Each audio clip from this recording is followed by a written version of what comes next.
Hola muchachos, ¿cómo están? Espero que se encuentren todos muy bien. El día de hoy vamos a dar la clase de enzimas, que sería el penúltimo tema que se va a incluir en el examen. Unos minutos más o mañana les voy a pasar la presentación de lo que sería enzimas salivales y ese sería el último tema que se va a incluir dentro del examen. Bueno, pues vamos a empezar con el tema de hoy. Eh, a lo largo de las clases que hemos tenido en este semestre, yo creo que todos ustedes ya me han escuchado hablar muchas veces de enzimas, sobre todo cuando empezamos a ver las vías metabólicas.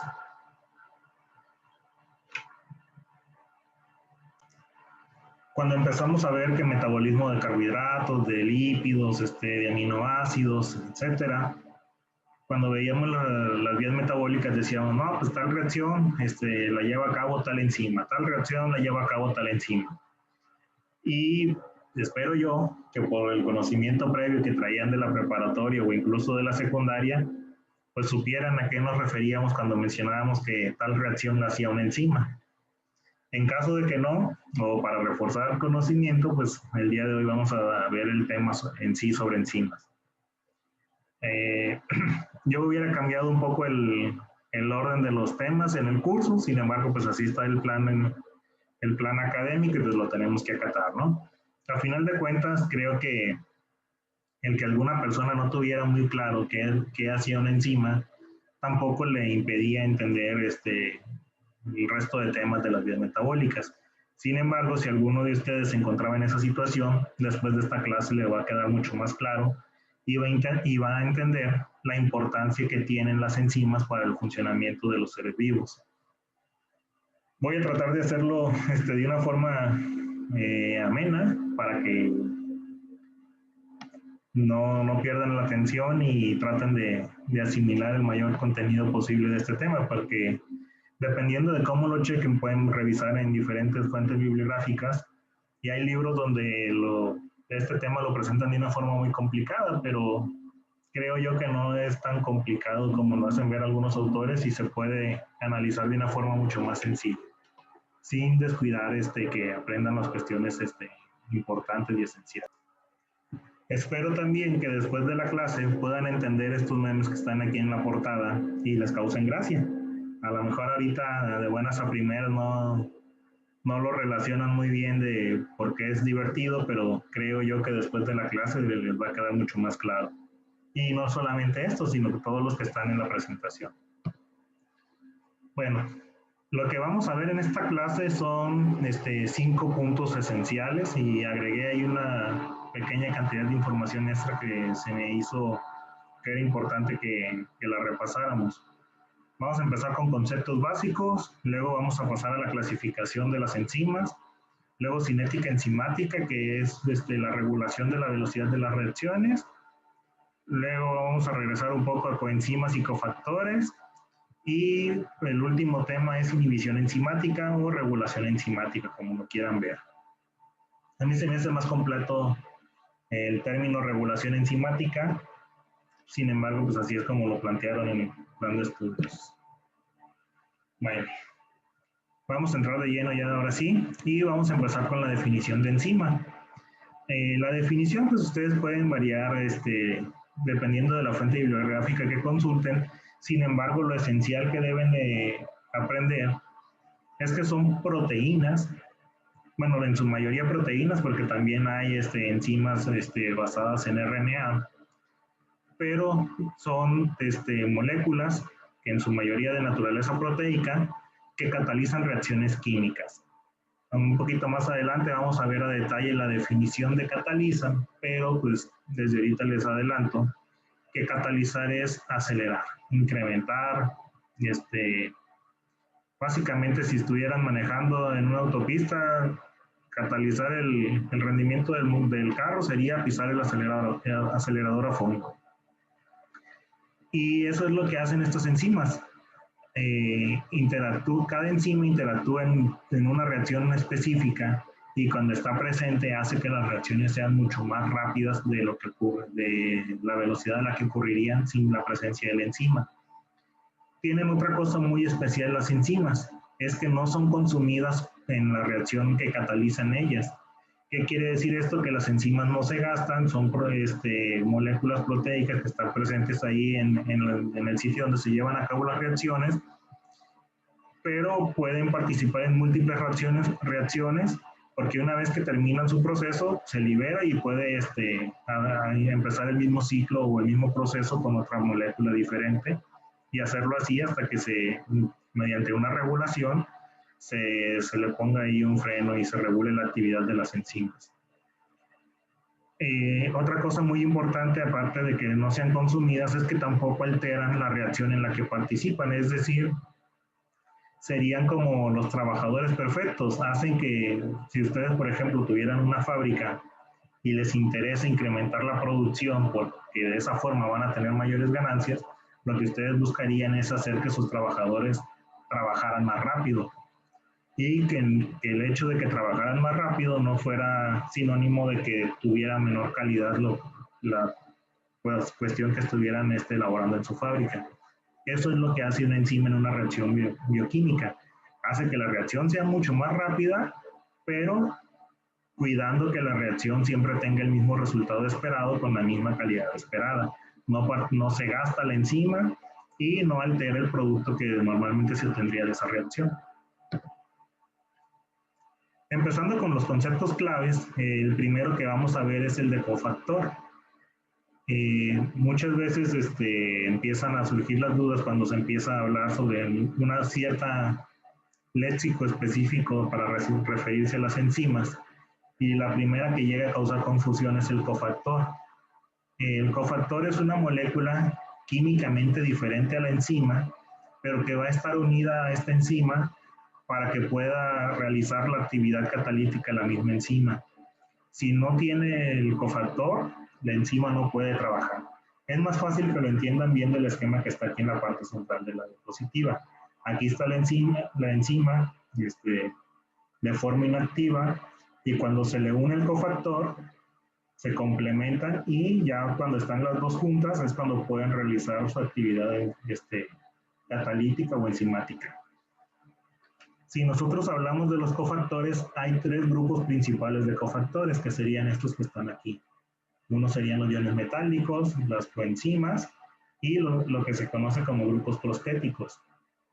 Es muy sencillo de entender. Las coenzimas son moléculas pequeñas o cofactores pequeños que forman parte del sitio activo de la enzima. Eso de sitio activo lo vamos a definir a detalle más adelante, pero la diferencia entre una coenzima y un grupo prostético es donde se localizan. La coenzima está en el sitio activo de la enzima. El grupo prostético se coloca en otra parte de la enzima, no en el sitio activo. El sitio activo es donde se lleva a cabo, donde se une el sustrato que va a formar parte de la reacción y se va a transformar en el producto que va a liberar la enzima. A eso es a lo que se le conoce como sitio activo. Entonces, si el cofactor se une en el sitio activo, se le llama coenzima. Si se une en cualquier otra parte, por ejemplo aquí en este esquema, si se une aquí en el sitio activo, imagínense que esta sea toda una enzima y que esta es el cofactor, se va a unir aquí en el sitio activo. Si esto fuera así, se le llamaría coenzima. Pero si el cofactor, en vez de unirse aquí en el grupo, en el sitio activo, se une por acá por abajo, por un lado, por el otro lado, en cualquier parte que no sea el sitio activo, entonces se le llama grupo prostético. Tanto las coenzimas como los grupos prostéticos pueden ser carbohidratos, lípidos o incluso otros aminoácidos, otras cadenas de aminoácidos. Lo que diferencia de que si es coenzima o grupo prostético es en qué parte se unen a la enzima, si es en el sitio activo o en el resto de la estructura de la enzima. Y el otro cofactor que puede ayudar a regular la actividad de las enzimas son iones metálicos. ¿Qué quiere decir esto? Moléculas, iones de algún elemento metálico que se unen generalmente al sitio activo de la enzima. El ejemplo más clásico o más estudiado es el de la DNA polimerasa. Esta es la enzima, se le llama DNA polimerasa, participa en la replicación del DNA. ¿Qué quiere decir esto? Que es vital que para nosotros que funcione esta enzima.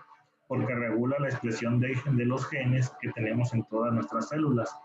Y para que esta enzima funcione, es necesario que se encuentre a su alrededor cierta concentración de ion magnesio.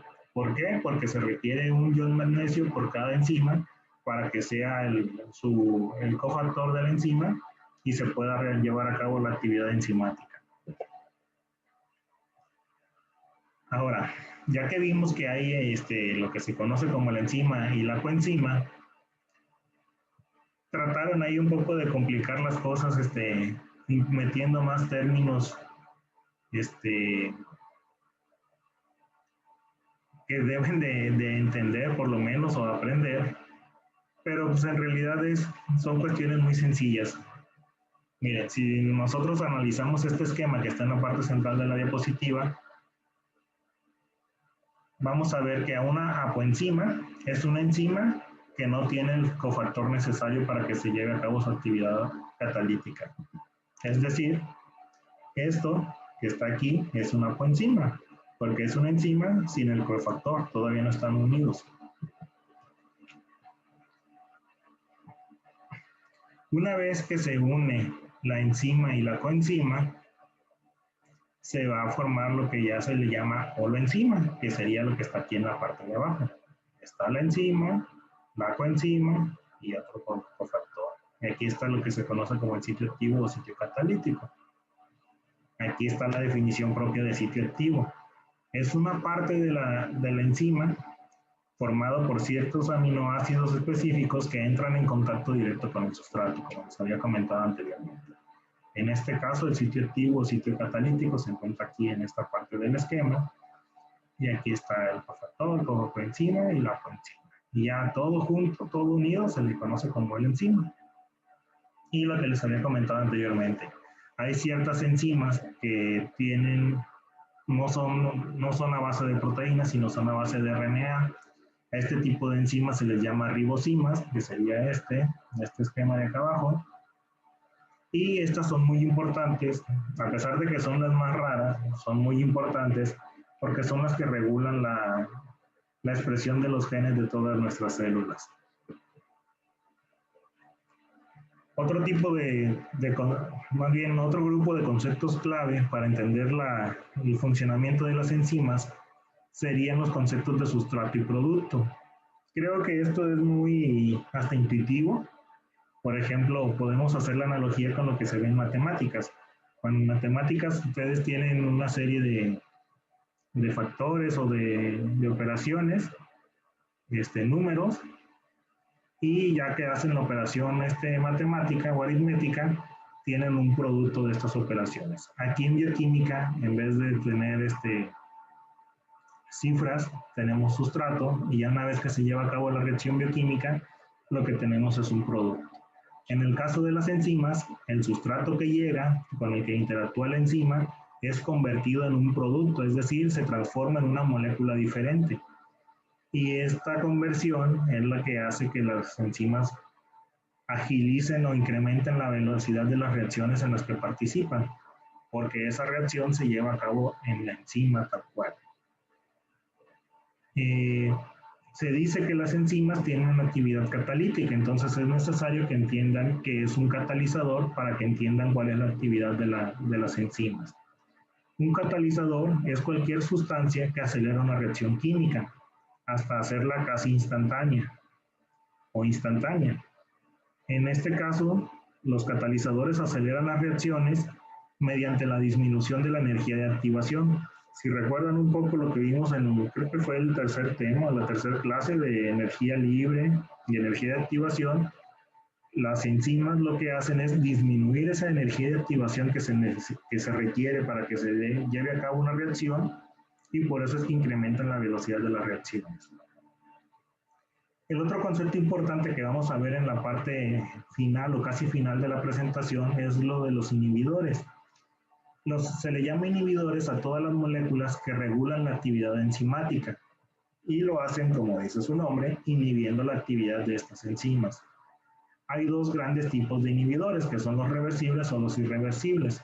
Y como les había dicho en un principio, se supone que la enzima lo que hace es como pisarle a fondo el acelerador de las reacciones enzimáticas, pues la forma de regularlo es aplicando gradualmente el freno. Y ese freno serían los inhibidores. Entonces, pues ya hablamos un poco sobre las bases de conceptos que necesitan entender ustedes para asimilar de forma más fácil el funcionamiento y la regulación de las enzimas. Y ahora vamos a pasar a ver cómo es que trabajan las enzimas o cómo es que llevan a cabo su función. Todo esto lo podemos explicar con este esquema que está aquí en la parte central de la diapositiva, donde si ustedes se fijan tiene 4 pasos, lo ejemplificaron como si fuera un ciclo. Y este ciclo consta de 4 pasos. En el primer paso, pues es necesario que la enzima, si requiere de un cofactor, se una al cofactor y que en el sitio activo se ubique el sustrato que requiere esta enzima. Una vez que el sustrato se coloca en este sitio, se lleva a cabo el procesamiento químico de pasarlo de sustrato al producto, que sería aquí en esta parte, la conversión del sustrato a los productos. Ya una vez que está finalizada la conversión química del producto, este producto es liberado, que sería el paso 3, y la enzima queda libre para que se vuelva a unir al sustrato o al cofactor, si en caso de que necesite cofactor. Y básicamente ese es el ciclo simplificado al extremo de cómo trabajan las enzimas. Primero, pues están ahí disponibles en la zona de forma libre. Cuando mediante la regulación metabólica se requiere que realicen su función, llega primero el cofactor, se une y ya una vez que está unida la enzima y el cofactor, entonces sí se une el sustrato e inicia la reacción enzimática. Este sustrato es convertido al producto y una vez que está finalizada la conversión química hacia el producto, se libera este producto y queda disponible la enzima para hacer el ciclo de nuevo. Por eso es que las enzimas tienen la capacidad de catalizar las reacciones de forma muy rápida, porque relativamente sencillo lo que hacen, lo hacen en pocos pasos y una vez que terminan están dispuestas a empezar otra vez de nuevo. Entonces, si ustedes estuvieran por ejemplo, en una célula que requiere catalizar una reacción y tuvieran 1000 enzimas, pues harían tandas de 1000 productos hasta agotar todo el sustrato y terminarían de forma muy rápida, porque todo este ciclo lo hacen en cuestiones de milisegundos o fracciones de segundos. Bueno, vamos a hablar sobre las propiedades de las enzimas. Básicamente se distinguen 4 propiedades principales de las enzimas. La primera sería que tienen un sitio activo o sitio catalítico, que por ejemplo, si se recuerdan un poco de lo que vimos en la clase de proteínas, yo les había comentado que las proteínas tienen dominios o regiones específicas de la proteína. Aquí en las enzimas, como son proteínas, pues también pueden tener dominios, pero específicamente la parte de la enzima, que es donde se hace el cambio del sustrato al producto, se le llama sitio activo o sitio catalítico, que también, si lo quieren ver de forma un poco más generalista, sería un dominio de esa enzima o de esa proteína. Pero como se trata de enzima, se le conoce de forma más acertada como sitio activo o sitio catalítico. Otra de las propiedades de las enzimas es el número de recambio o qué tanta sustrato puede procesar en una cierta fracción de tiempo. La otra sería la especificidad, es decir, vamos a ver más adelante, pero las enzimas únicamente trabajan con una sola molécula. ¿Qué quiere decir esto? Que si ustedes quieren catalizar 10 reacciones diferentes, necesitan tener 10 enzimas diferentes. Cada enzima solamente va a catalizar una molécula. No puede catalizar varias, 2, 3, no. Solamente una. Y la última propiedad que vamos a ver sobre las enzimas es que tienen la capacidad de regular su función para que pues, no se descontrole la actividad celular. Bueno, Hablando del sitio activo, pues ya les comentaba que es la parte específica de la proteína donde interactúa de la proteína o de la enzima, donde interactúa con el sustrato. Es también en esta región de la enzima, vamos a ver aquí en el esquema, aquí ya sería el sitio activo de esta zona, aquí va a entrar el sustrato. Es la zona donde se lleva a cabo la actividad catalítica y eso significa que es la zona donde el sustrato se va a convertir químicamente hacia el producto que cataliza esta enzima, ¿no? Si nosotros hacemos una analogía con el sitio activo, podríamos ver, por ejemplo, la enzima sería lo mismo que, por ejemplo, una cancha de básquetbol.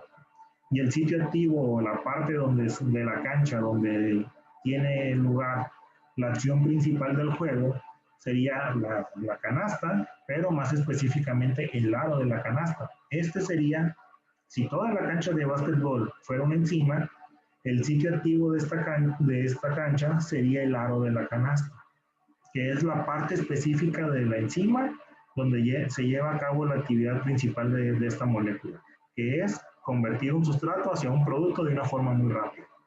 Esa es la forma más sencilla de entender qué es el sitio activo de una enzima. La otra propiedad que les había comentado del número de recambio, esta tiene que ver con la cantidad de sustrato que es capaz de procesar la enzima en una fracción de tiempo o en una unidad de tiempo.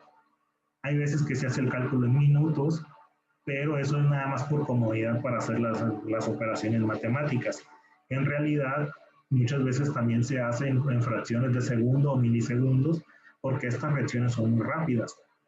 Por ejemplo, aquí aquí menciona la misma diapositiva. La enzima anhidrasa carbónica puede catalizar la hidratación de 105 moléculas de dióxido de carbono a carbonato en menos de un segundo. ¿Qué quiere decir? Que su número de recambio es de 1 por centésima de segundo. O sea, y esa es de las lentas, ¿no? De todos modos es rápida, pero es de las enzimas lentas. Hay algunas que lo hacen en milésimas de segundo, es decir, exponencialmente 10 veces más rápido todavía. Y la analogía que se me hace más entendible sería, por ejemplo, en las armas, principalmente en las armas largas.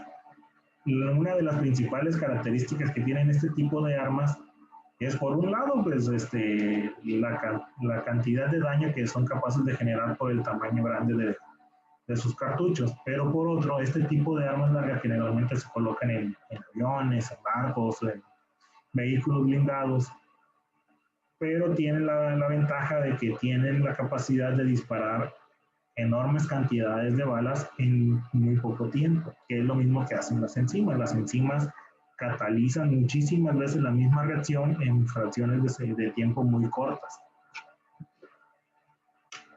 La otra propiedad que vamos a hablar sobre las enzimas es la especificidad, es decir, ya les había adelantado un poco, una enzima solamente puede catalizar una reacción y nada más. Solamente puede interactuar con un solo sustrato y no puede hacerlo con ningún otro, aunque sean sustratos parecidos. Por ejemplo, cuando vimos la clase de carbohidratos, espero yo que hayan puesto atención a la estructura química de los carbohidratos y veíamos que, por ejemplo, glucosa y fructosa son muy parecidas químicamente hablando. En cuanto a capacidades, sabor, etcétera, son muy diferentes, pero si vemos la estructura química son parecidas.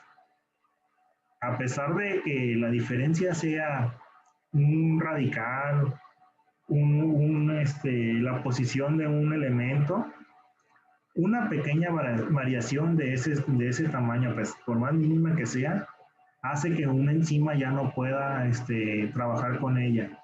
Necesita llegar la enzima adecuada para procesar el sustrato adecuado. La analogía más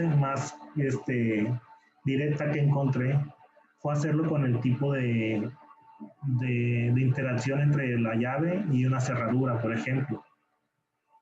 La otra, un poco más moderna, sería en un celular, específicamente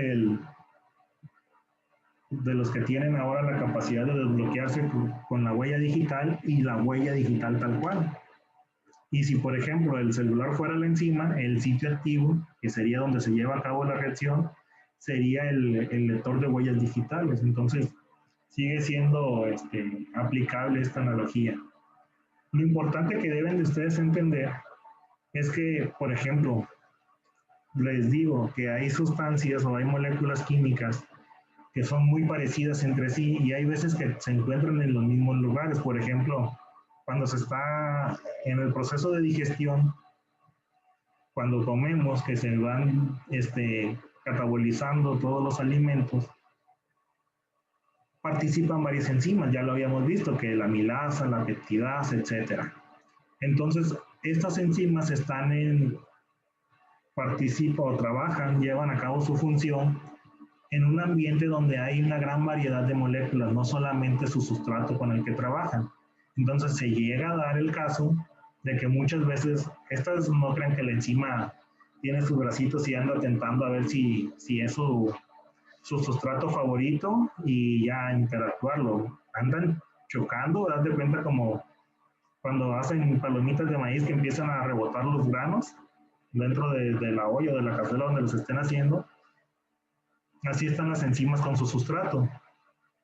Las enzimas y los sustratos se están moviendo, están chocando entre sí, y hay veces que choca, por ejemplo, una enzima para glucosa con una fructosa, y se llega medio a meter la fructosa en el sitio activo. Pero en cuanto se da cuenta que el ensamblaje no es perfecto, que no es el sustrato con el que ella trabaja, no hace nada, no lo puede hacer aunque lo intente hacer, y tiene que liberar el sitio activo, es decir, sacar ese sustrato y esperar a que se dé otro choque con el sustrato ahora sí que necesita para trabajar esa enzima. Eso es a lo que se le conoce como especificidad de las enzimas, a su inflexibilidad para interactuar con diferentes moléculas. A lo largo del tiempo que se han estudiado las enzimas, se han determinado modelos de cómo es que se da esa interacción entre las enzimas. El primer modelo que se publicó y que se aceptó ampliamente fue el modelo de la llave cerradura. Para que vean, no andaba tan errado yo con el tipo de analogías que les puse. Este modelo de llave cerradura lo que dice a grandes rasgos es que la enzima tiene una forma tridimensional específica que deja en su sitio activo básicamente el molde para que cuando llegue el sustrato se complemente de forma tridimensional, exacta, y ya se dé la interacción de la enzima con su sustrato y empiece la conversión de ese sustrato hacia producto. En un principio se pensaba que todas las enzimas trabajaban de esta manera. Sin embargo, conforme pasó el tiempo y avanzó también las herramientas que tenían a su alcance los científicos que estaban en el área de la bioquímica, se descubrió que había otro grupo de enzimas que trabajaban con un modelo un poco diferente al de la llave tradicional, la llave cerradura. Este era el modelo y bueno, este grupo de enzimas y su estudio dio como origen al otro modelo de ajuste conocido como el modelo del ajuste inducido. En este tipo de modelo de interacción enzimática se postula que las enzimas tienen una forma digamos en su estado de reposo, una forma específica que es parecida a la del sustrato, pero no complementaria al 100% como en el modelo de la llave cerradura. Pero cuando se acerca el sustrato al sitio activo, esta enzima tiene la capacidad de ajustar su estructura tridimensional para que se dé el anclaje perfecto. Por eso se le llama del ajuste inducido. Ya una vez que el sustrato está interactuando de forma muy cercana con el sitio activo de la enzima, mediante interacciones como puentes de hidrógeno, fuerzas de Van der Waals, etc., se cambia ligeramente la configuración estructural del complejo enzimático para adaptarse al 100% a la estructura tridimensional del sustrato y formar el complejo enzima-sustrato adecuado para que se lleve a cabo la actividad catalítica.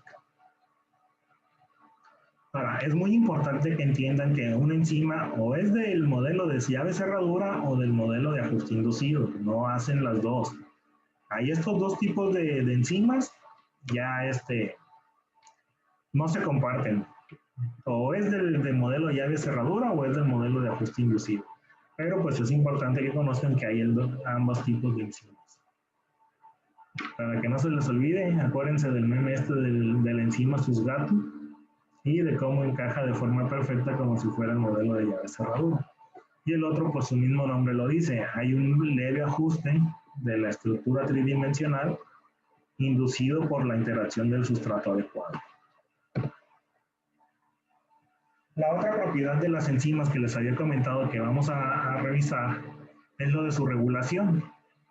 Como estas enzimas tienen la capacidad de acelerar la velocidad de reacciones de forma muy grande, es necesario tener la forma de controlarlas porque si no sería un problema para la célula donde se lleva a cabo la función de las enzimas. Imagínense, si por ejemplo una célula descontrolada genera enfermedades del grado del cáncer, que hasta la fecha no se tiene cura y eventualmente conducen al fallecimiento de los pacientes, si no hubiera un mecanismo de control de las actividades enzimáticas, también habría enfermedades muy graves que se verían, que se ocasionarían básicamente por el desgaste de cada célula y ese desgaste lo llevaría a que la célula terminara por entrar a un proceso de apoptosis o citólisis y la pérdida continua de muchas células lo llevaría a enfermedades sistémicas muy graves. Entonces, para evitar todo esto y para usarlas de manera adecuada, pues las enzimas tienen mecanismos de control. Si quieren usar alguna analogía, por ejemplo, imagínense los carros. Imagínense que ustedes se ganan la lotería y se compran un Ferrari, que es un carro que puede acelerar muy rápido. Pero su Ferrari no tiene frenos, está dañado y andan manejando y conforme van manejando van entrando en confianza, les da la emoción de la velocidad y van acelerando cada vez más y más y más y más. Y cuando ya quieren detenerse se dan cuenta que los frenos no sirven y pues ya se imaginarán el tipo de desenlace que podrían llegar a tener. Puede ser que se dé la, eh, la situación en la que puedan ir controlando la velocidad del carro mediante varias maniobras evasivas, como por ejemplo, no sé, yo creo que ya en la desesperación hasta provocar que la transmisión se dañe y se explote para ver si se amarra el carro y se detiene, o ir chocando con algo leve para que la fricción vaya deteniendo el carro, etcétera. Ya sería cuestión de analizarlo más a detalle. Pero para evitar ese tipo de accidentes, lo que hacen, por ejemplo, todos los equipos que compiten en carreras automovilísticas, es antes de cada carrera, una de las cosas que revisan con mayor detenimiento, aparte del motor y la suspensión, es el sistema de frenos. Porque si un carro de carrera no tiene buenos frenos, no tiene forma de pasar de la primera curva del circuito. Entonces, lo mismo hacen las enzimas. Son muy importantes porque incrementan la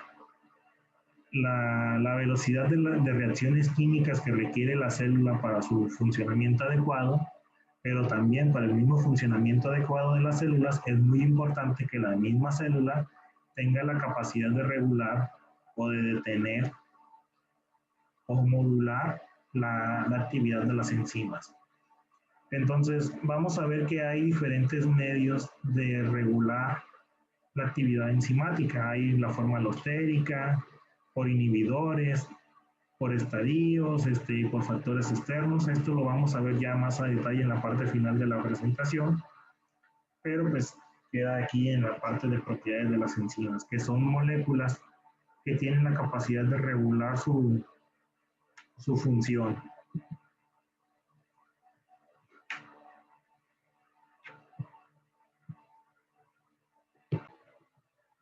Lo siguiente que vamos a ver es sobre la nomenclatura de las enzimas, es decir, cómo se llaman las enzimas o cómo se le llama a las enzimas. En, en bioquímica, hablando de otros tipo de moléculas, o más bien comparándolo con otro tipo de moléculas, las enzimas creo yo que tienen una de las nomenclaturas más fáciles que puede haber. ¿Por qué? Pues si ponemos atención al nombre que tienen las enzimas, básicamente el nombre nos dice qué es lo que hace la enzima y con quién. Y si ponen atención, si a ustedes pues, les pasa como por ejemplo el meme de aquí del lado derecho de la diapositiva, que ven un montón de moléculas, pero no saben si es enzima, lípido, hormona, carbohidrato, aminoácido, etcétera, y dicen, ah, es sustancia química para salir del paso. Si ustedes ven el nombre de estas sustancias, todas las que terminen con el prefijo asa, perdón, son enzimas. Entonces, vamos a ver algunos ejemplos.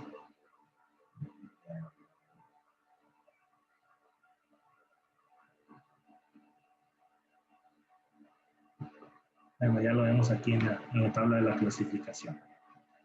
Si se fijan, por ejemplo, el primer grupo es las óxido-reductasas. ¿Qué quiere decir? Como tienen el prefijo asa al final, es una enzima, y habla de la otra parte del nombre de óxido-reductasa, pues nos indica que son enzimas que catalizan reacciones de óxido-reducción. Otro grupo, las transferasas. La terminación asa nos indica que es una enzima. Y la parte transfer nos indica que esta enzima se encarga de catalizar la transferencia de grupos de una molécula a otra. Si vemos aquí en el esquema, por ejemplo, aquí está el sustrato. Bueno, esta requiere de 2 sustratos. Y el de la parte superior, el de color claro, tiene un grupo químico aquí representado por este triangulito. Y después de la acción enzimática, ya lo tiene la otra molécula, el otro sustrato. En el caso de las reacciones de óxido-reducción, pues es básicamente lo mismo, nada más que en vez de hablar de un grupo químico, hablamos de un hidroxilo o un hidrógeno. Entonces, en un inicio, el primer sustrato es el que tiene el hidrógeno, posteriormente a la reacción enzimática, el sustrato B es el que ya tiene el hidrógeno. Las otras hidrolasas, la parte asa nos indica que es una enzima y el prefijo hidro pues quiere decir que es una enzima que cataliza reacciones de hidrólisis, es decir, la ruptura de enlaces con la participación de una molécula de agua por cada una de ellas. Entonces aquí está el esquema. Está una molécula compuesta, interactúa la enzima con una molécula de agua y se da la ruptura de este enlace de la molécula inicial. Y ya se forman 2 unidades separadas. Por ejemplo, cuando veíamos lo de el metabolismo de proteínas, que decíamos, ay, pues hay se forman péptidos y luego estos péptidos se hidrolizan hacia péptidos más pequeños hasta que quedan dipéptidos y tripéptidos. Y ya una vez que están así en péptidos de 2 o de 3 aminoácidos, se vuelven a hidrolizar hasta que quedan aminoácidos libres. Enzimas de este tipo, hidrolasas, son las que llevan a cabo ese tipo de reacciones. Y también pueden hacer lo opuesto. Hay el tipo de las enzimas liasas, que pues, la parte asa indica que es una enzima, y el prefijo lia quiere decir que genera enlaces o agrega enlaces, nada más que aquí lo hace sin la participación de moléculas de agua. Esa es la diferencia entre las liasas y las hidrolasas. Por otro lado, tenemos las enzimas de tipo isomerasa, que lo que hacen es transferencias intramoleculares de un grupo o algún radical. Si vemos aquí el ejemplo, un ejemplo sería la enzima que cataliza la reacción de glucosa hacia galactosa. Yo les había dicho que son podrían llegar a ser sustratos muy parecidos. Si se fijan, lo único que cambia es que esta parte, antes de la reacción, estaban 3 hacia el lado derecho, 1 hacia el lado izquierdo, y posterior a la reacción de la isomerasa, una de las que estaba hacia el lado derecho se gira hacia el lado izquierdo. No aumentó ni disminuyó el número de átomos o de elementos en la molécula, solamente cambió la posición de uno de ellos, pero ese cambio tan sencillo lo convierte en una sustancia completamente diferente. No es lo mismo la glucosa que la galactosa. No tienen las mismas características químicas ni el mismo funcionamiento o participación en las vías metabólicas.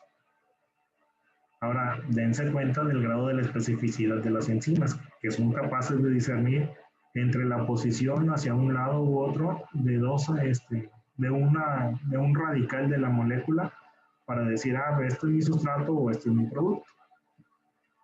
Que si, por ejemplo, en esta enzima, por azares del destino, choca con el producto de otra enzima en vez de con el sustrato que requiere, pues no va a hacer nada, prácticamente lo va a escupir y va a esperar a que llegue al sitio activo el sustrato que requiere.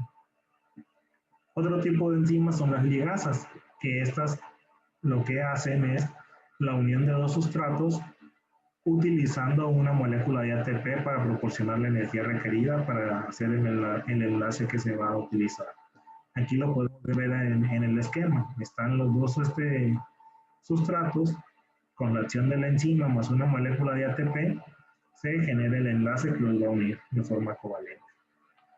Y pues el ATP pasa, y la molécula que aportó la energía para la reacción pasa de ATP a ADP, es decir, adenosín trifosfato a adenosín difosfato. Aquí está una tabla de las principales enzimas de cada tipo. Yo no les voy a pedir que se las aprendan todas. Si ustedes gustan, pueden ponerle pausa al video, analizarlo con detalle. Un ejercicio que les puede servir es, por ejemplo, que ustedes vean de las que hemos estado mencionando en las vías metabólicas que ya vimos, cuáles reconocen aquí, que identifiquen qué tipo de enzimas son y qué función hacen dependiendo del tipo de enzima. Me interesa que entiendan muy bien eso, que basándose en el nombre de la enzima, ustedes pueden saber qué es lo que va a hacer esa enzima y generalmente también a qué sustrato se lo hacen, porque generalmente los nombres dicen, no sé, más adelante en la presentación van a salir enzimas con nombre donde viene incluso el sustrato y ahí les voy a enseñar esa parte. Pero ustedes me interesa que entiendan esto, ¿no? Cómo se clasifican dependiendo de la función que realiza cada enzima. Entiendan esta parte, cómo es que se dan las interacciones o las reacciones que llevan a cabo las enzimas. Y la parte final es que ustedes hagan la correlación con lo que hemos visto de otras vías metabólicas y que digan, ah, bueno, pues tal enzima es una óxido reductasa, quiere decir que le quitaba hidrógeno de esta molécula y se lo pasaba a esta. O es una ligasa, quiere decir que enlazaba esta molécula con esta otra molécula. Es una hidrolasa, quiere decir que de un tripéptido lo convertía en un dipéptido, o de un dipéptido lo convertía en aminoácidos libres, etc. Ya ustedes pueden ir haciendo esa correlación con las enzimas que ya vimos y con las que veamos más adelante. La otra parte que vamos a ver es lo de cinética enzimática. Este tema es, cinética tiene relación con movimiento y el movimiento en el caso de las enzimas tiene mucha relación con la velocidad. Entonces, cuando nosotros hablamos de cinética enzimática, nos referimos a la velocidad a la que trabajan las enzimas o qué tan rápido catalizan las reacciones en las que interactúan. Desde hace rato les he estado diciendo que las enzimas lo que hacen es acelerar reacciones, pero no hemos dado un ejemplo claro de qué tanto aceleran las reacciones. Hace rato que estaba preparando el material para esta clase, en uno de los libros que estaba consultando, venía el ejemplo de una enzima, se me fue el nombre ahorita, si me acuerdo se los digo, pero es una enzima que creo que hidroliza carbono, elementos de carbono de una molécula. Cuando esa reacción se hace sin presencia de enzimas, es decir, la hidrólisis del carbono de esa molécula, tarda alrededor de 78 millones de años para que se haga. Cuando se hace dentro de una célula y en presencia de esta enzima, no va a tardar 78 millones de años porque pues no habría organismo vivo que aguante tanto tiempo. Y Si esperara todo ese tiempo para que se diera esa reacción y si es una reacción crítica, pues ya se moriría antes de, ¿no? Dentro de la célula, en presencia de enzimas, esa misma reacción, igualita, con el mismo sustrato y produciendo el mismo producto, se hace en 25 milisegundos. Es decir, de millones de años pasa a menos de siquiera un segundo, una milésima, a unas milésimas de segundo. A esa magnitud es la aceleración que logran las enzimas de las reacciones químicas que catalizan. Eh, si ustedes buscan en algunos libros o fuentes bibliográficas, van a ver que, por ejemplo, luego dicen, pues catalizan reacciones en torno a 10 a la menos 8, a 10 a, que diga 10 a la octava o 10 a la 16ava. ¿Qué quiere decir esto? Que la velocidad la pueden incrementar si hablamos de 10 a la 16ava, es decir, colocar un 10 y luego ponerle 16 ceros y leer esa cifra. Y esa cifra es el número de veces que aumenta la velocidad de la reacción. Por eso hay algunas reacciones que pasan de millones de años sin presencia de enzima a fracciones de segundo con las enzimas. ¿Y cómo es que una enzima o una molécula proteica con características especiales enzimáticas es capaz de reducir tanto el tiempo requerido para hacer una reacción? Pues básicamente recurre a lo que vimos cuando vimos el tema de bioenergía y de energía libre de Gibbs, y lo que hace es disminuir la magnitud de energía libre que se requiere para que se lleve a cabo la reacción. Si ustedes ponen atención a esta gráfica que está en la parte final de la diapositiva, deben de aprender a leer esquemas para que entiendan muchas cosas que aparecen en todos los libros. Aquí la línea azul nos presenta el estado basal de la reacción, ¿no? Esta línea punteada azul es la cantidad, la elevación de aquí a acá, es la cantidad de energía que se requiere para que pase este estado de transición y se lleve a cabo la reacción. Y una vez llegando a este punto, ya la reacción es inevitable y se va a dar. Entonces, si ustedes se fijan, para pasar de aquí a aquí, en este caso, pues se requiere una gran cantidad de energía. Esto es lo que sucede cuando la reacción se lleva a cabo sin una enzima que catalice la reacción. Cuando se encuentra presente una enzima específica para catalizar esa reacción y que ya cuenta con su coenzima, con su sustrato, todas las condiciones necesarias para que se dé la reacción enzimática, lo que sucede es que la energía requerida para que se lleve a cabo esta reacción es considerablemente menor. Aquí, por ejemplo,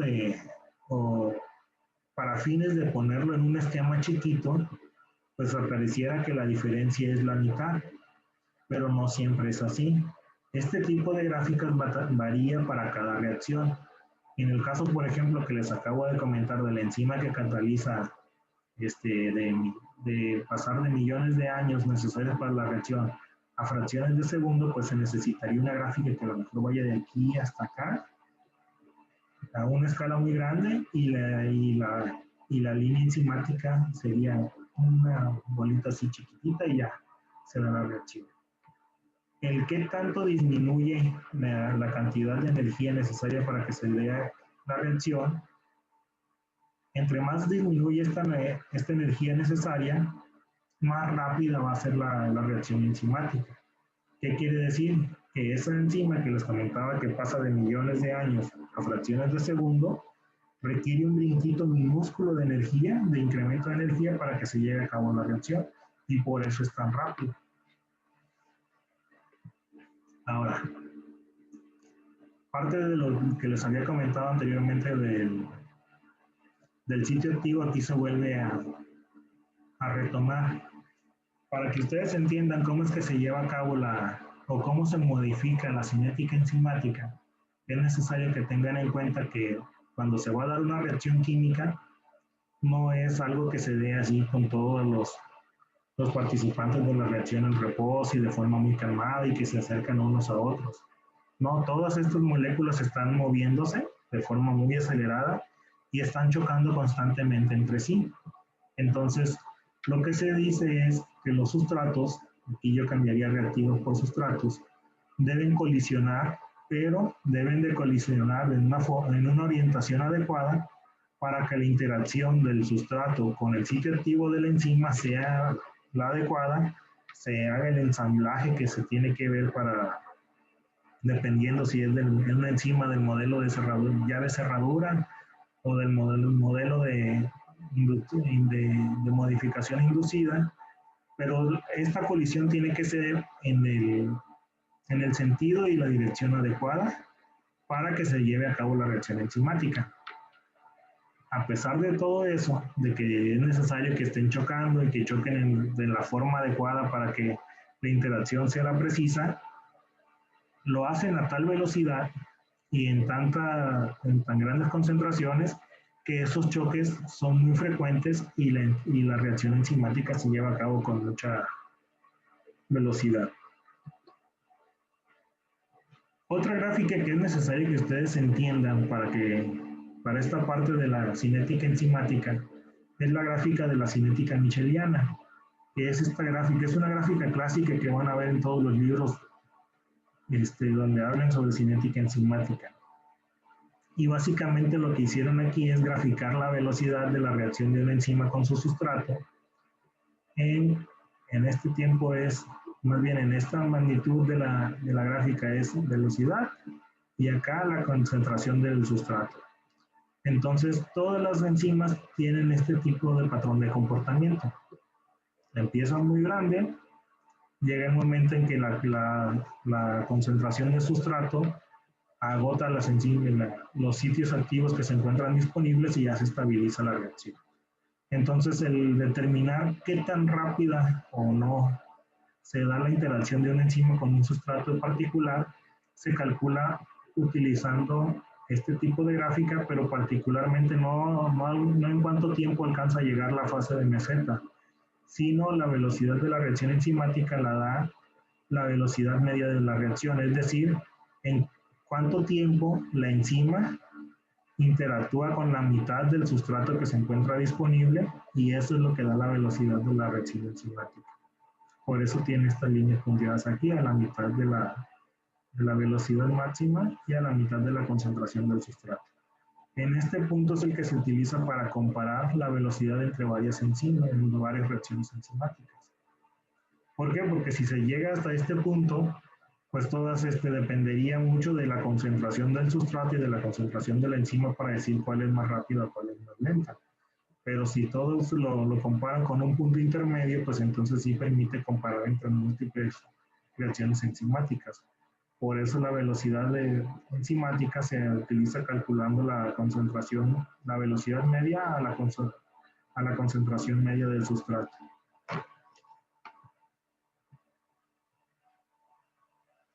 Ahora, ya vimos cómo se calcula. Ahora vamos a ver qué factores alteran la cinética enzimática. La pueden aumentar o la pueden disminuir. Estos factores son básicamente 4 o son los principales que alteran la cinética enzimática. Pueden ser la temperatura, variaciones en el pH y cuando ustedes vean algún concepto enmarcado entre corchetes en bioquímica es concentración. Entonces, en este caso es la concentración de la enzima y la concentración del sustrato. Estos 4 factores en conjunto o por separado pueden alterar la cinética enzimática de todas las enzimas que participan en las reacciones metabólicas del plan. Bueno, primero vamos a analizar lo de la temperatura, el efecto de la temperatura en la cinética enzimática. Entonces, como ya les había comentado previamente, las enzimas y sus sustratos están chocando constantemente. Si ustedes recuerdan la definición de calor que se ve en física, incluso desde la secundaria prepa, el calor es el movimiento de las moléculas o de los elementos de un cuerpo. Entonces, cuando aumenta el calor o la temperatura de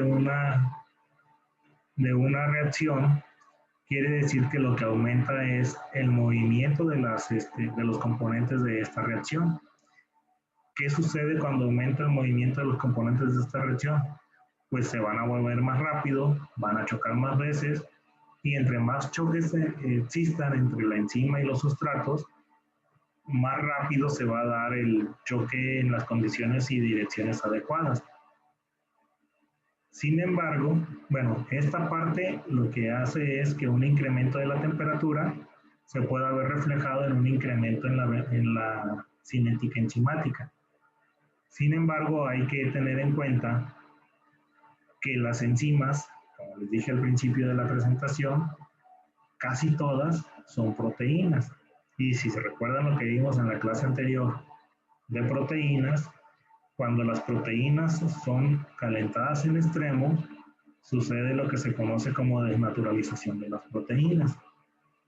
Y si las enzimas se calientan al grado de que se desnaturalicen, también sucede.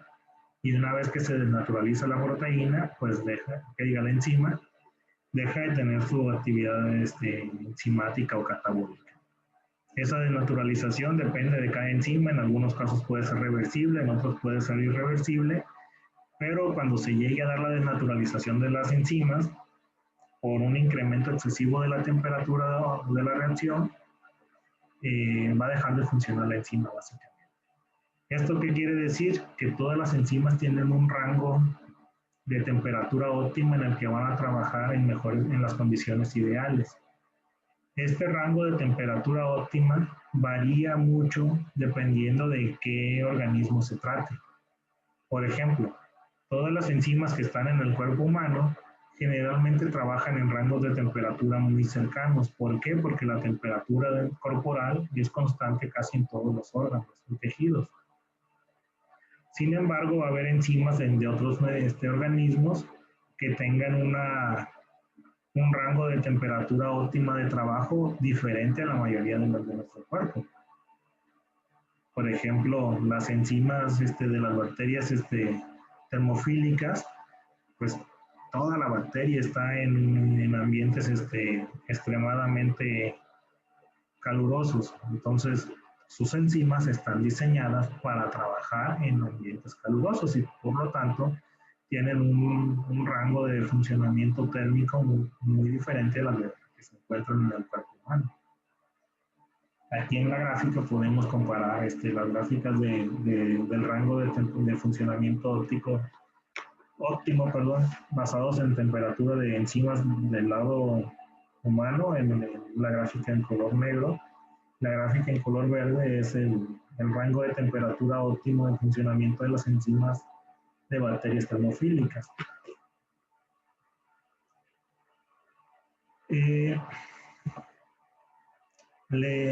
Otra cosa que quiero agregar es que, por ejemplo, ya se han hecho cálculos y se calcula que por cada 10 grados que se incrementa la temperatura de una reacción bioquímica, se va a duplicar el número de reacciones. Pero en el cuerpo humano quiere decir que, por ejemplo, la temperatura óptima sería alrededor de los 37 grados, que es la temperatura corporal, de acuerdo a esta gráfica. Quiere decir que si la reacción enzimática se está llevando a cabo en 20 grados, si se incrementara hasta los 30, se duplicaría el número de reacciones exitosas que se llevarían a cabo. Pero si ya estábamos en el rango de temperatura de los 37 grados y se incrementa hasta los 47 grados o más, en vez de que se duplique el número de reacciones, lo que pasaría sería que la enzima se desnaturalizaría por el calor excesivo y dejaría de funcionar su actividad catalítica.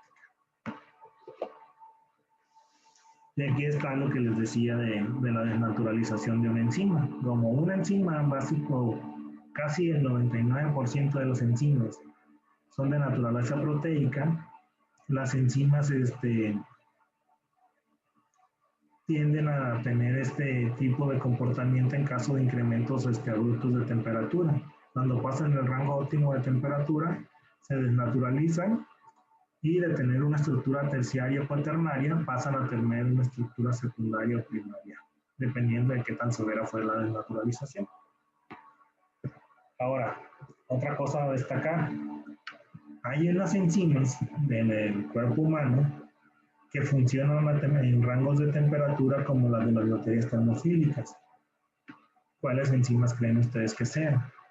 Pues ese 1% de enzimas que tenemos que son diferentes, las que son enzimas ribonucleicas, las que les dije al principio de la presentación que participaban en el procesamiento del DNA, esas enzimas son diferentes porque son a base de nucleótidos y estos nucleótidos resisten muchísimo más los incrementos de temperatura antes de que se desnaturalicen. Entonces, para que se lleve a cabo la replicación del DNA y la transcripción genética, es necesario que esta reacción se lleve a cabo en temperaturas que rondan los 80 grados centígrados. Para que las enzimas pudieran catalizar estas reacciones a esta temperatura sin que se desnaturalizaran, la naturaleza tuvo que recurrir a otra molécula diferente, bueno, más bien a una enzima fabricada con moléculas diferentes para que pudieran aguantar ese rango de temperatura. Por eso las enzimas que participan en la interacción del DNA, la replicación del DNA, no están basadas en proteínas, sino están basadas en ácidos nucleicos para resistir este efecto de la temperatura y que su rango de temperatura óptima se encuentre en la temperatura necesaria para esa reacción. Otra cuestión que altera el funcionamiento de las enzimas y de hecho de forma más drástica todavía que la temperatura es el pH o el potencial de hidrógeno. Se dice que las enzimas son mucho más sensibles al pH que a la temperatura. ¿Por qué? Porque variaciones de décimas, por ejemplo, si estamos hablando de una enzima que su funcionamiento óptimo es en el pH cercano a 2, como en este caso del ejemplo de la pepsina, si el pH del medio en vez de 2 fuera 2.5 o 2.6, ya la pérdida de la eficiencia sería muy drástica. Si ustedes se fijan, pasando 1 grado de pH y medio de diferencia del óptimo, hace que se anule por completo la actividad enzimática. En el caso de la temperatura, el rango era mucho mayor. Iba desde los 37 hasta los 47, eran 10 grados de variación de temperatura que hacían eso. Si lo queríamos ver en el sentido anterior, pues casi 37, ¿no? Porque desde el 0 grado ya había, hasta los 0 grados se inhibía la reacción. Todavía en 20 grados se podría decir que casi la mitad de las reacciones. En el caso del pH, es muy drástico el cambio. Si varía dos dígitos el pH, la reacción enzimática no se detiene por completo. Otra cosa importante a destacar es que hay enzimas en nuestro cuerpo, hay enzimas que trabajan prácticamente en todo el rango de pH. Por ejemplo, las enzimas que trabajan en el tracto digestivo, específicamente en el estómago, pues son enzimas que trabajan en rangos de pH muy, muy ácidos. Por eso, por ejemplo, la pepsina se dice que tiene un pH óptimo de trabajo de cercano al 2. Hay enzimas que trabajan en otros medios distintos a estos, como la tripsina, que tienen un rango de pH óptimo muy cercano al pH fisiológico, que es alrededor del 7%. Que diga del pH 7.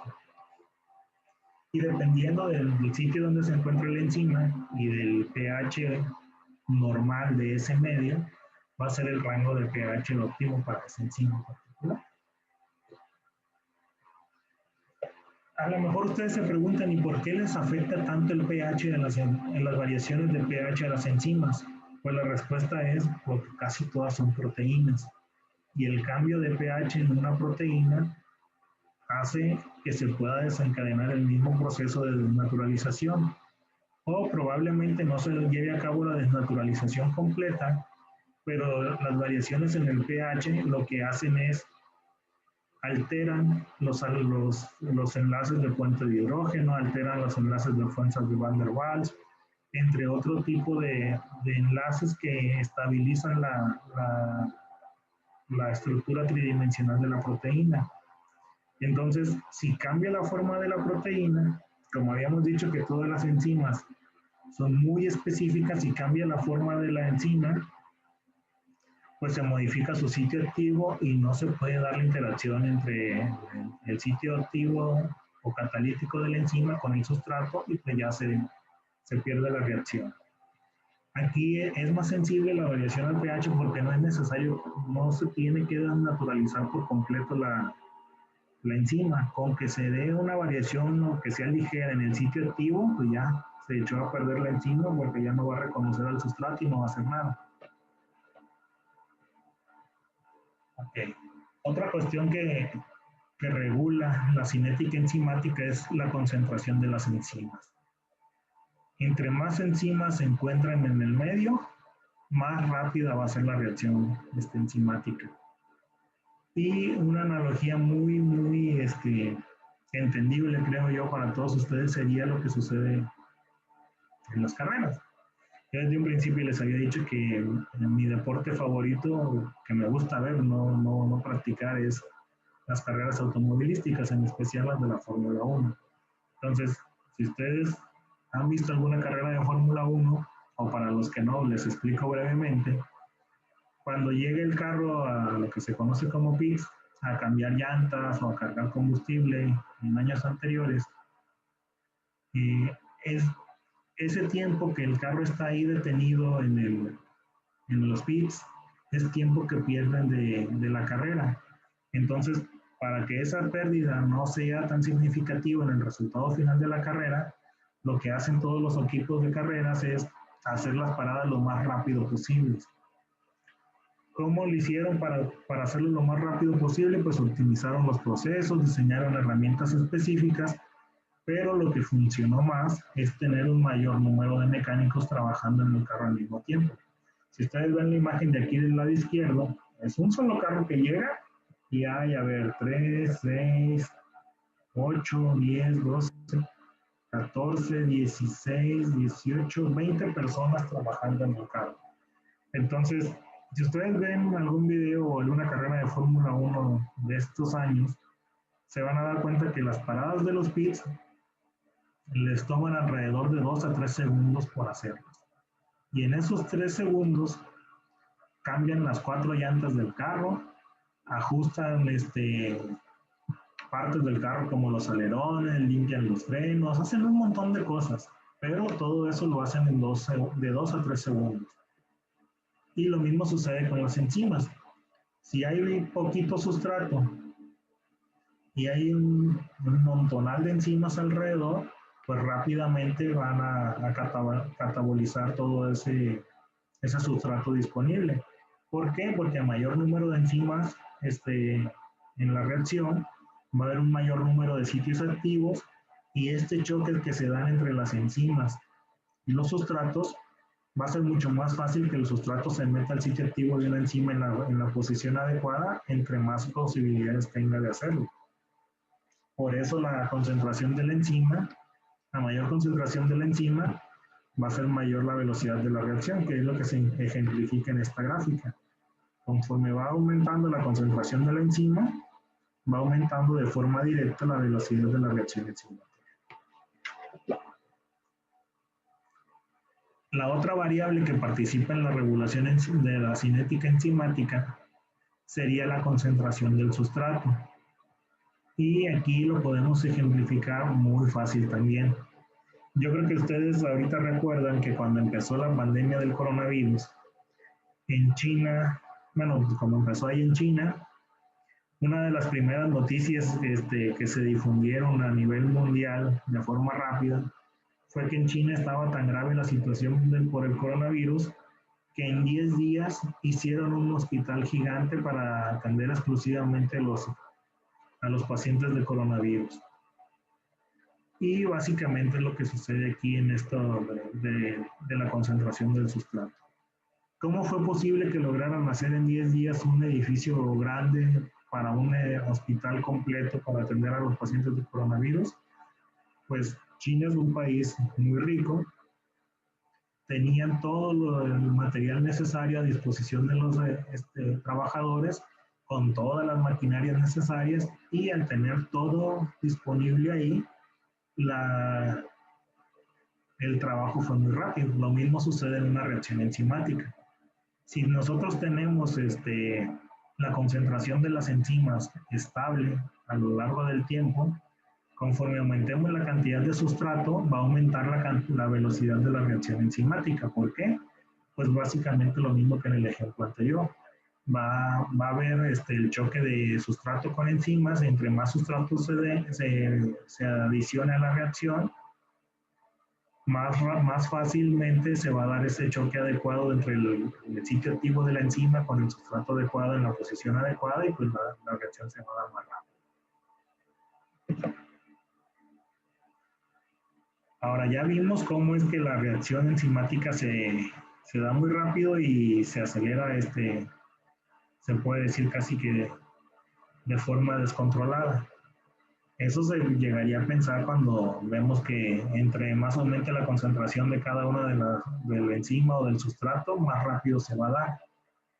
Pero, como ya les había comentado anteriormente, no es de una forma descontrolada. Si fuera de forma descontrolada, terminaría en una enfermedad y en daño celular o daño sistémico.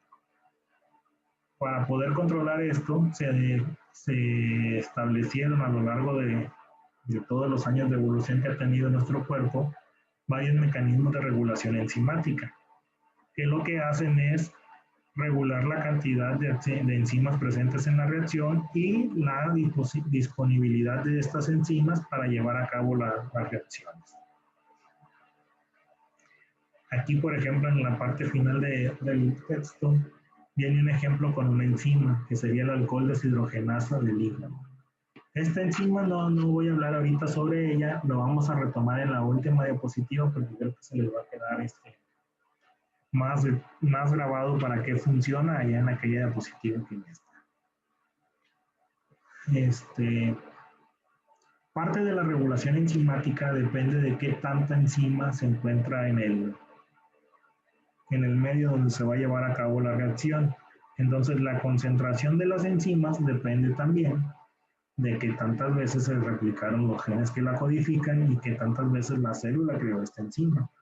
Entonces, la regulación enzimática va desde la traducción de los genes que codifican para la elaboración de esa enzima hasta mecanismos de control del sustrato, de la temperatura, del pH, del medio donde se está llevando a cabo la reacción. Básicamente hay formas de controlar casi todos los factores que pueden modificar la velocidad de las reacciones enzimáticas de forma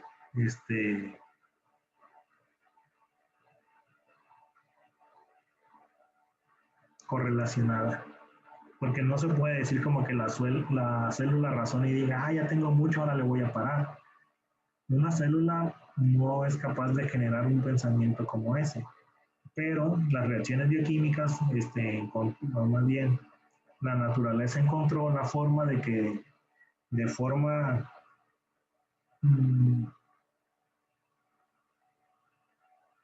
¿cómo se podría decir de forma más adecuada?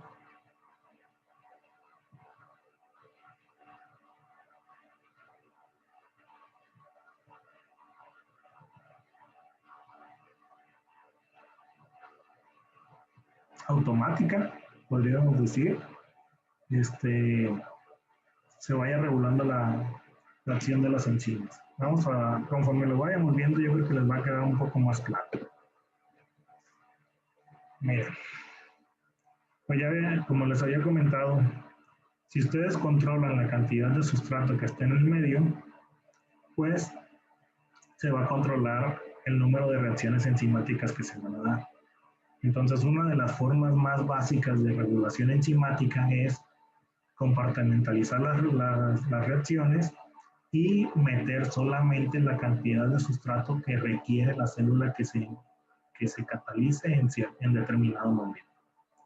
Si la célula regula la cantidad de sustrato que va a estar disponible con las enzimas que ya tiene la célula, pues de esa forma puede regular qué tantas reacciones enzimáticas van a tener lugar en esa zona. Otro tipo de regulación, les decía, que incluye la variación de factores como la temperatura y el pH. Este tipo de variaciones No es como que la célula diga, ay, pues voy a calentar esta partecita de aquí abajo porque ahí están mis enzimas y quiero que ahorita se calmen. No, más bien la producción de más bien la conversión de sustratos a productos hace que estos productos varíen, por ejemplo, el pH o que el traslado de los productos u otras reacciones químicas acopladas varíen la temperatura. Acuérdense que hay ciertas reacciones químicas que liberan temperatura, las reacciones exergónicas. Entonces, ese tipo de cuestiones bioquímicas o, se podría decir, inorgánicas, generan una respuesta orgánica, que sería la regulación de las enzimas. Entonces, hay ciertas enzimas que conforme van incrementando la acumulación de los productos, estos productos cambian el pH del medio y al cambiar el pH del medio, pues se detiene la actividad enzimática por todo lo que explicamos previamente. Lo mismo con la temperatura. Hay ciertas enzimas que los productos que generan se hacen mediante reacciones exergónicas que van incrementando la temperatura y cuando ya se, el incremento llega a los rangos que exceden el rango de temperatura óptima, pues se inactiva la función enzimática y cesa la producción de esos productos y gradualmente va a bajar la temperatura. Cuando baje de nuevo la temperatura, va a ser porque los productos que le elevaron ya los consumió la célula y se requiere otra vez la activación de la enzima para que genere nuevamente sus productos. Y así es como se va dando el ciclo de regulación enzimática dependiente de temperatura o de pH. Hay otro tipo de regulación que echa mano de otras moléculas que se conocen como inhibidores. Los inhibidores son sustancias o moléculas que reducen de manera dramática la velocidad de las reacciones que catalizan las enzimas con la interacción, mediante la interacción de este inhibidor con la enzima, al grado de que muchas de ellas son capaces de detener por completo las reacciones enzimáticas. Cuando estamos hablando de una regulación enzimática por inhibidores, hay dos tipos de este tipo de regulación, que son la reversible y la irreversible. Generalmente, la regulación enzimática irreversible es la que se da, por ejemplo, en los venenos metabólicos. Por ejemplo, muchos venenos como el cianuro, se dice que son venenos muy eficaces porque poquitas cantidades de ese veneno matan a la persona de forma muy rápido, pero casi todos esos venenos lo que hacen, o más bien lo que son inhibidores irreversibles de ciertas enzimas vitales y como las bloquean de forma inmediata y de forma irreversible, pues ya la célula no puede funcionar porque se bloquean ciertas reacciones metabólicas necesarias que la célula necesita con gran velocidad. Por eso tienen su enzima específica. Otro tipo de ejemplos en donde se utiliza la inhibición irreversible enzimática es en la industria. Muchas veces se utilizan enzimas para catabolizar reacciones, por ejemplo, la fermentación, la producción de cerveza. En la industria textil también utilizan muchas enzimas para manipular los productos y cuando quieren detener las reacciones enzimáticas, pues le ponen un inhibidor irreversible y ya se detiene la reacción y ahí se termina todo. Hay algunos medicamentos que también funcionan como inhibidores irreversibles, sobre todo medicamentos contra el cáncer, que lo que hacen es inhibir de forma irreversible cierta enzima que funciona de manera preferencial en las células cancerígenas.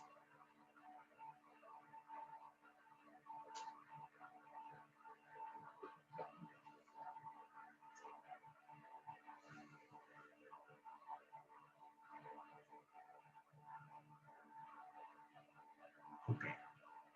Hablando de la inhibición enzimática, normalmente me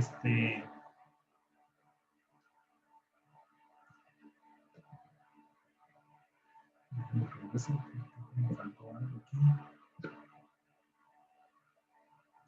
Bueno, los inhibidores reversibles generalmente son los que regulan las vías metabólicas. Cuando nosotros las vimos anteriormente, hubo ocasiones en las que mencionábamos, tal molécula regula la actividad de tal enzima en esta vía metabólica, tal molécula regula la actividad de tal enzima en esta vía metabólica. Esas moléculas o esos inhibidores que funcionan en las enzimas de las vías metabólicas, que constantemente tienen que estar o trabajando o deteniendo su función dependiendo de las necesidades de la célula, son aquellos que son reguladas mediante inhibidores reversibles. ¿Por qué? Porque dependiendo de la actividad o de los requerimientos de la célula, va a hacer que se requiera que la enzima esté inhibida o que esté libre para que pueda llevar a cabo su función catalítica. Y si hablamos de tipos de inhibición con inhibidores, se divide en dos grandes grupos, que sería la inhibición competitiva, el inhibidor competitivo y el inhibidor no competitivo. En el caso de los inhibidores competitivos, el inhibidor bloquea el sitio de acción o sitio catalítico de la enzima, tiene la misma forma que el sustrato, pero pues con una estructura adicional en la parte que ya no interactúa con la enzima. Y básicamente lo que hace es ganarle el lugar al sustrato habitual de la enzima. Este tipo de inhibidores generalmente son reversibles cuando ya no se quiere, cuando la célula necesita liberar esta enzima para que pueda desarrollar su actividad catalítica mediante cambios de temperatura, cambios de pH, etcétera. Se remueve este inhibidor de la enzima y ya la enzima queda libre y se puede ser capaz de unirse al sustrato habitual. El otro tipo de inhibidor, el no competitivo, no compite específicamente por el sitio activo o el sitio catalítico.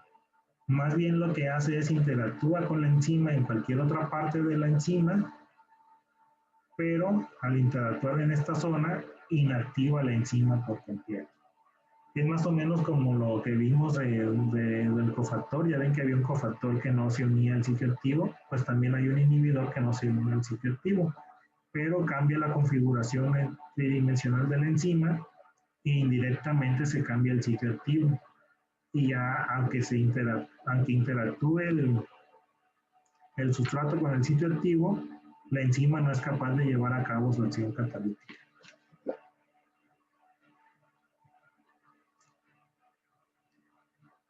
Sucede algo parecido con la inhibición alostérica. Que aquí también es parte de lo mismo del inhibidor no competitivo. Si ustedes se fijan aquí en el primer esquema, del lado izquierdo de la diapositiva, está la enzima, tiene su sitio activo libre, pero llega el inhibidor a un sitio alostérico, es decir, lejos del sitio activo, y lo que sucede es cambia la conformación tridimensional de la enzima, cambia la forma del sitio activo y pues ya no es capaz de interactuar el sustrato con el sitio activo. En este tipo de regulación, cuando es de forma alostérica, así como se inhibe de forma alostérica, también se activa de forma alostérica. ¿Qué sucede? Se remueve este inhibidor alostérico, llega una molécula que actúa como activador alostérico a este mismo sitio y lo que hace es que pasa la enzima de la forma inhibida, de su configuración tridimensional inhibida, a la conformación tridimensional con el sitio activo intacto, que permite la interacción con el sustrato adecuado. Y ya una vez permitiendo el ensamblaje del complejo enzima-sustrato, pues ya la enzima es capaz de llevar a cabo su acción catalítica. Y esta es mi principal vía de regulación enzimática en las vías metabólicas que hemos estado revisando. Lo podemos ver como un esquema igual de circuito, donde en un principio está la enzima libre, el sustrato chocando en el medio. Cuando se da la interacción en la dirección y adecuada con el sitio activo, se forma el complejo enzima-sustrato, que ya está aquí.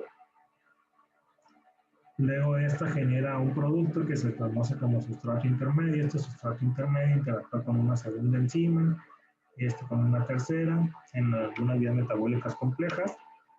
Hay unas vías metabólicas más sencillas donde solamente se utiliza una sola enzima y esta enzima genera un producto y este producto va a funcionar como un activador alostérico o inhibidor alostérico de la enzima que inicia la vía metabólica. Entonces, de esa forma, el producto de una enzima puede ser el inhibidor o el activador alostérico de otra enzima al final de la vía metabólica o al inicio, como lo quieran ver. Y este es un mecanismo de regulación de vías metabólicas muy común. El producto de una enzima se utiliza para otra enzima, luego esta otra enzima en otra reacción genera otro producto y al final de cuentas el producto final es puede llegar a ser el inhibidor de la enzima que funciona al principio de la vida. O al contrario, puede ser que otra enzima diferente, su producto interactúe con otra enzima y esta con otra enzima y producen un producto final que es en vez del inhibidor es el activador de otra enzima del principio de la vía metabólica. Y así la cantidad de productos van regulando la activación o no de las enzimas que forman parte de esa vía metabólica.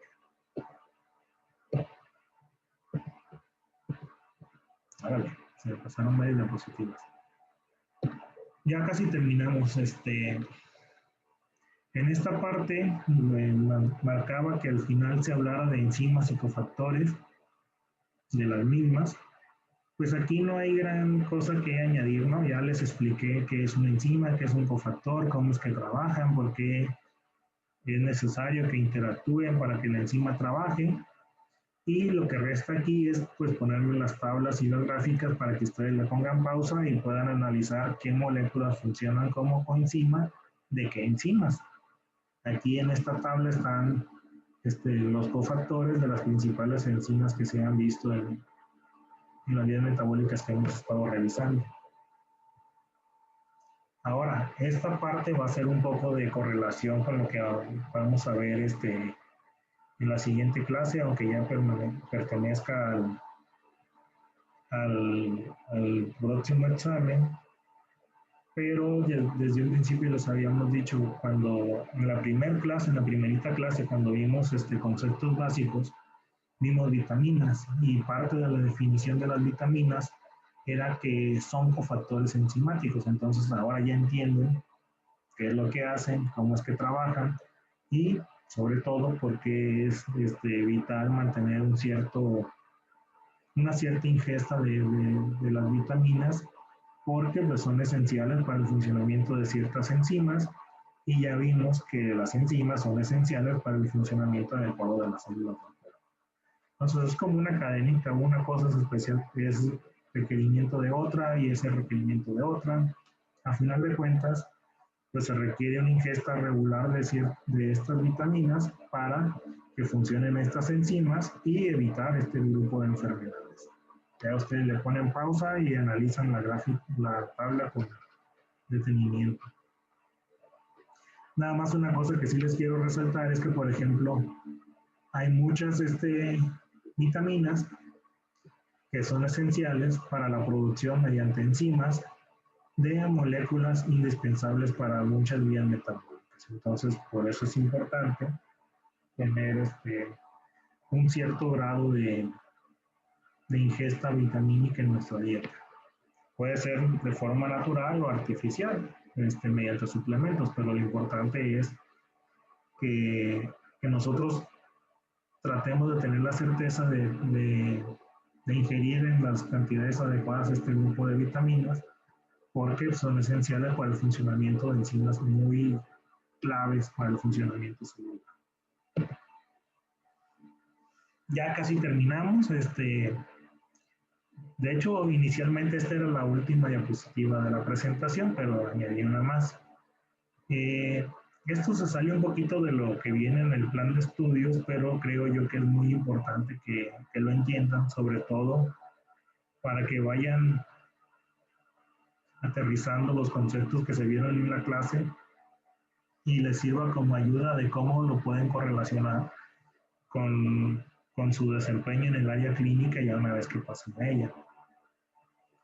Como ya les comenté ahorita, la deficiencia de enzimas y ciertos cofactores desencadenan en enfermedades, en múltiples enfermedades. Dependiendo de qué enzima deja de funcionar, pues va a generar una enfermedad diferente. En este caso, les presento una imagen de una persona que tiene una enfermedad conocida como bocio. Específicamente, esta creo que es una variación que se llama bocio multinodular. El bocio comúnmente se asocia a la falta de yodo en la dieta de las personas, pero hay otra posible causa al desarrollo de la enfermedad del bocio, que es cuando las personas nacen con una deficiencia genética de las enzimas que catalizan las reacciones en la tiroides. Entonces, ¿qué quiere decir esto? Que el bocio se puede dar tanto por falta de yodo en la dieta y esta falta de yodo verse reflejada en una alteración del funcionamiento normal de la tiroides o falta de la enzima que cataliza las reacciones necesarias para que la tiroides desempeñe su función y al final de cuentas ambos factores llevan a la misma enfermedad. Entonces, es una enfermedad que ya no es tan común como era unos 50, 100 años atrás, pero que tiene todavía huella en nuestra sociedad, específicamente aquí en Sinaloa. Y se los pongo porque también por ser del área odontológica, pues ustedes van a tener que revisar anomalías no solamente de dientes, sino de cabeza y cuello. Y esta enfermedad se manifiesta, como pueden ver aquí, principalmente en cuello. Entonces, ¿por qué creen que les digo que esta enfermedad todavía tiene huella en nuestra sociedad? Pues simplemente por la cultura del narcotráfico que todavía tiene cierta injerencia en nuestra sociedad actual. Cuando empezó todo el movimiento del narcotráfico, que fue, no sé, a principios de los en la primera mitad del siglo pasado, creo que fue, si mal no recuerdo. Generalmente el narcotráfico empezó en las zonas serranas y inicialmente se dice que las personas que iniciaron en cuestiones del narcotráfico pues eran personas de escasos recursos que lo hacían porque pues era la única fuente de ingresos disponible que tenían en sus lugares de orígenes.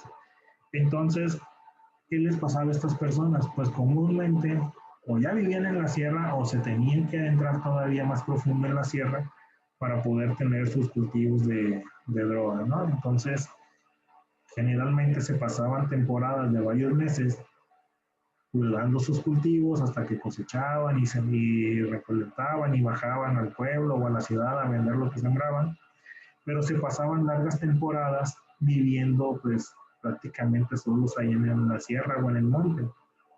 Entonces su alimentación era muy mala y generalmente casi todos ellos desarrollaban problemas de bocio y casi todos ellos tenían abultamientos, si no como esta persona, pues parecidos, a lo mejor un poco menores, pero el chiste que eran lo suficientemente grandes como para que la gente les empezara a decir buchones.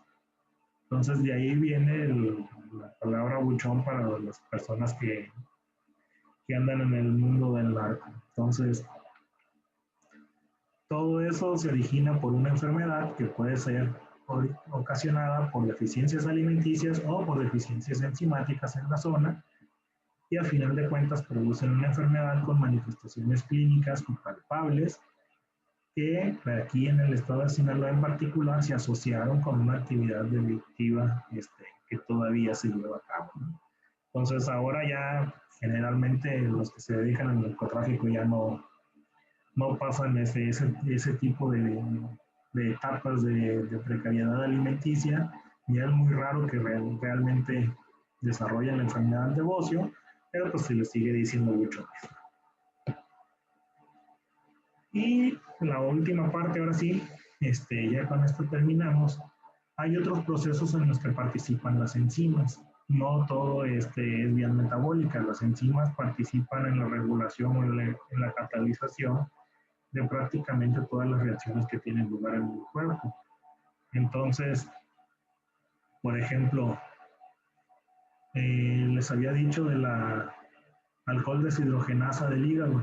Esa es una enzima que todas las personas que les guste pistear o tomar bebidas alcohólicas le deberían estar eternamente agradecidos, porque es la enzima que permite que el cuerpo metabolice las grandes cantidades de alcohol que se ingieren cuando están tomando bebidas embriagantes. Entonces, todas aquellas personas que se jacten de que tienen la capacidad de tomar mucho sin,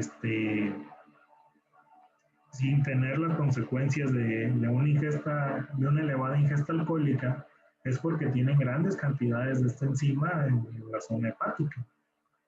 Ahora, esto nos lleva a otro punto, la producción de enzimas, como ya vimos, ahorita vimos su regulación, pero el cuerpo tiene manera de incrementar la concentración de las enzimas.